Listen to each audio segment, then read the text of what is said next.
Hey everybody, PJ here. Just gonna do a little rundown on my air cannon. Some measurements and what you need. Now I've got mine fixed up, you know, with a fishing rod for the fishing line and all that stuff. But for the basic design of the air cannon, show why I chose this system here. It's an 1.25 inch PVC, schedule 40. You can see it's rated for 370 PSI, so pretty durable. But I was going to do like a shorter air tank, bigger around, get more air volume. You know, if you could do that and pump that up, you definitely get more distance out of it. But the reason I chose this is because of its simplicity. It's really easy to make. This little air tube here doesn't hold a lot, but it does get, you know, good pressure. And so far I haven't found a tree around my house that I can't go over. And I've got even the real one big tall one there. I bet it goes at 100 PSI. I'd say, I mean, when I did it, it probably went a good 30 to 50 foot over the top of it. So capabilities, I haven't found one that it hasn't been able to do. And of course, that, you know, with your projectiles. Now I did try adding some weight. Like you can see, I got these like 2.7 ounces. I'd put stuff in them. I think this one's got a little dirt. This one's got lead steel balls in them. This isn't for shooting out. This won't shoot this out. I'll get into that here in a little bit though. Because what I want to show is the basics of what you need to make the gun itself. And again, the reason I chose the 1.25 inch is because 3/4 inch PVC with end caps on it fits. I don't know how far I'm at. Fits perfect inside the barrel. You see that? I mean, it fits. It's a little snug, but not much. You know, it's, you know, but it'll come out. And that's why I chose this. This, like I said, this isn't my design. Daryl come up with this, and I just copied his. And like I say, because of its simplicity, that's why I went with this. So I'm going to show you a little rundown. Tape measure. You'll need, okay, mine's going to be a little longer, I guess, than most, because when I went to Lowe's, you could get an 1.25 inch PVC in 10-foot lengths for $10.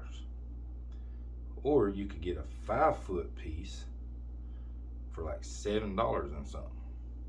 So I was like, well, I can always use 1.25 inch, so I just bought the 10-foot, so I could cut it down. To make it simple though, you can do this just with a 5-foot piece, and that's what he did, because at the time his 5-foot piece was pretty cheap compared to mine. That thing's gone up. But from end to end, I'm gonna lay this out. Mine, 67 inches. So I've made it a little bit longer than the 5-foot piece, because right here, this piece of pipe's actually about 31, and then this piece up here is going to be about the same. Yes, 31 inches. So if you use the 5-foot piece like I suggest, and you cut it in the middle, just measure to find the center and cut it. That's all you got to do. So then it would be 30 inches long, 30 inches long. Then all you need in between that is a shutoff valve. Now I made this right here because trying to turn this little thing, it's a pretty stiff. Let me get my little push tube out of there. But I did this because trying to turn just this valve, which I can't even get a good handle on it now because of the way I got it, but it's pretty stiff. So I did make me a trigger per se, so that way I can just, and I mean it's pretty easy, you know. So don't pay no attention to that unless you want to make you one. It's just made out of plywood, and I just marked it and cut it to fit, and then I got it screwed on with some little metal tabs there to keep it from going back the other way. Anyway, so what you'll need: shutoff valve, PVC glue, cement, rubber cement. Glue these together. You take two 30-inch pieces, glue them together right here. There'll be nothing on this side. Next thing you're gonna need is the end cap, 1.25 inch end cap. I tried to find one with a flat thing. I just like them better, but these right here are good. But that's the only one I could find. So end cap. To make this work, outside of those couple of things, is the Schrader valve, and that's just for, you know, you hook a bicycle pump. You need a good bicycle pump. I tried one of the little foot pump ones and it worked until it broke. It's a good bicycle pump. But anyway, that way you can just hook it straight to here, close your valve, and start pumping. I put my Schrader valve on this side and not the end, because that way I can stand it up without like one Daryl made for Roger. The Schrader valve was at the end of it, and I mean it worked. That's a lot, you know, pretty thick piece of plastic or PVC there. But I like it like that. That way I can stand up with it like this or whatever. That's it on the gun. 30-inch pieces of that, or the length you want. Like I say, if you can find a 10-foot piece, I've marked mine down to 230 or 32. I think is what they're supposed to be. So mine's 2 inches longer. That way I got a little more air in here, but it won't matter. You put the thing. His is, the way Roger's is, his is 30 inches here, and his works just fine too. So then I just tried to be careful if you put a fishing rod on here with the way I have it. If you over tighten these right here, it'll actually change the shape of the PVC just the slightest bit. So when you put the projectile in there and you get down to a certain point, it'd be pretty stiff. So just, you know, get it where it holds it, but don't over tighten it. I mean, barely even tighten it. You know, it'll hold pretty good. Because I did notice I was getting where I had to take my push rod and push it down through that one section. I finally realized what I'd done. And now, I mean, it slides right in there. So I can take that push rod and it'll go right down. And that's basically it on the air cannon.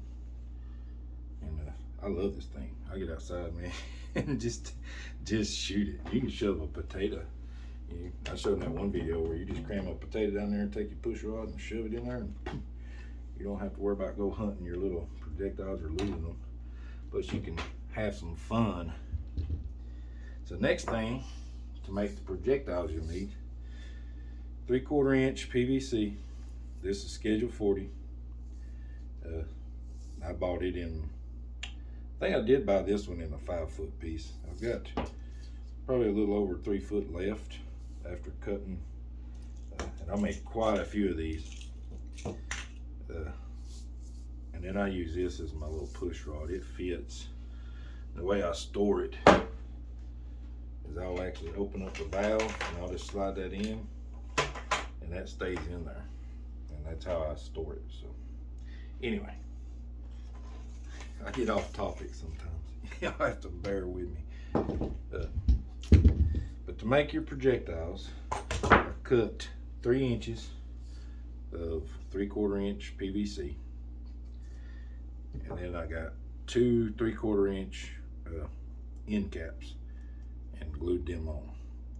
Probably don't have to glue them on; they fit on there pretty tight. I figured I had it, I might as well, so I did. And then you're going to need a pack of, you can probably use any size. I just happened to grab these right here. It was 40 count. They're 1 3/8 inch screw eyes, and then they just screw right down in. I drilled a little hole and screwed them down in there, and you can see that's where the fishing line attaches to. When you put that in the gun, you stick it in there just like that. Now when it comes out, of course, you know it's going to flip and do the little thing, but that's how I put it in there with that up.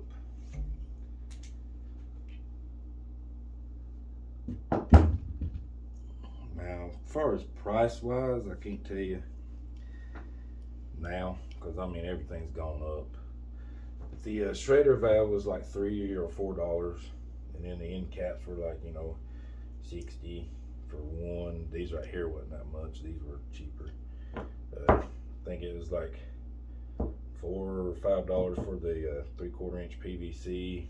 Like I said, on the 1 1/4 it was $10 for a 10-foot piece. This right here, I can't remember how much it is. I'm gonna say it was around $13 for the valve. I think that's what it was. I'd have to look it up. So again, that's why I chose this design, because it ended up cheaper. When I was trying to do a bigger air tank on the back side of it, neck down from here to there, because you want 1 1/4 here because of the projectiles. But it started adding up. It was $20 just for a piece of a 3-inch PVC, you know, like this long. And I was like, that's $20, man. I ain't, you know, I wanted to keep it cheap and simple, so that's what I did. Fishing rod was repurposed. You know, by my channel I fish, and I got a bunch of that stuff laying around out in the garage. Then on the fishing rod itself, I took a piece of that 3/4 and cut it and shaped it, and it holds my projectile there. So it's ready to go. Once I get out there, I can have an extra one there if I want, and one down in the tube, and I'll have this thing aired up and ready to go. And when you get ready to do it, you just brace it pretty good and pop it. I'll even hit it like that sometimes, but if you're aiming, I found out it's a lot easier if you cup it under your arm somehow, like that. And that way when you pull it, the end doesn't move and you can aim it better. Anyway, that's it. I'll say it again. 30 inches, just cut a 5-foot piece right in the center, glue it into your shutoff valve. Shutoff valve looks like that. Put your end cap on it and a Schrader valve. And I did wrap the threads of the Schrader valve with some Teflon tape.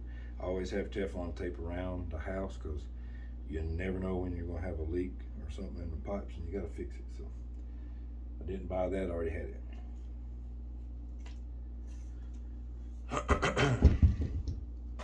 And I like this pump, that right there seems to be good. I never go, but it goes to 100 PSI.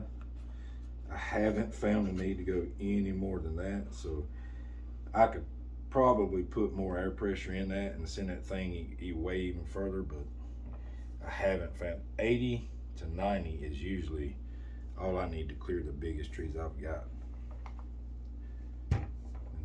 Like I say, these, just keep them with nothing in them. What do I do with the rest of them? Like this is just a regular one. It has nothing in it. These fly the best. They sail out of that thing. The heavier ones I have for different purposes. Mainly to, I'll let the one I shot down to the ground, and then sometimes I'll tie this one back on it if I want to go up and clear some limbs, certain limbs that I didn't, because once you go over the tree, you know you're going to go over every limb. So I'll bring it back up and I'll use this one to come straight down the tree. That just helps me tie my antennas a little better. That's what I found anyway. But the regular one works. You can sit there and pull it, man, it'll fall right down through there. Might make another video one day. I keep saying I'm going to, about shooting this thing over a tree. I probably need to do that. I just don't have any antennas or anything to put up, but and it's kind of cold. So maybe one day I'll get out there and actually show you better how it works. when I did it last time, it don't get caught on the camera real well, so I'd have to set up everything really nice and probably practice a couple times to see so you can get a good view of it. But it works. Simple design, easy to make, not overly expensive, and loads of fun. Whether you're shooting a potato or you're shooting a little homemade projectiles, you'll have fun with it, I promise. That's even for like my tree out front. I can shoot it up in the limbs, pull me a rope up, shake them old dead limbs loose and stuff, and it come in handy for all kinds of stuff. And I don't think I forgot anything. Like I say, I got the end cap, Tater valve, the shutoff valve, and the pipe.